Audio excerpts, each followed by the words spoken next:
بسم اللہ الرحمن الرحیم۔ صحیح ابن حبان، مطبوعہ بیروت لبنان، باب نمبر 118، رفع الیدین کا باب۔ ما یستحب للمصلی رفع الیدین عند قیامہ۔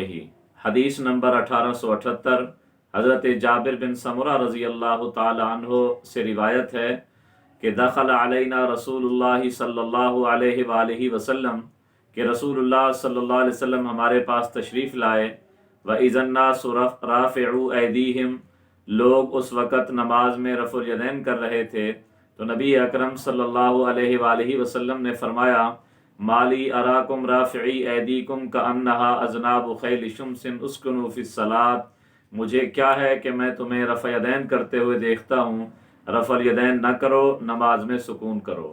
دیکھیں اس حدیث کے اوپر امام ابن حبان رحمۃ اللہ علیہ نے باب بھی رفع الیدین کا قائم کیا اور حدیث بھی ترک رفع الیدین کی لائی، تو معلوم ہوا کہ نماز کے اندر رفع الیدین کرنا خشوع اور خضوع کے خلاف عمل ہے۔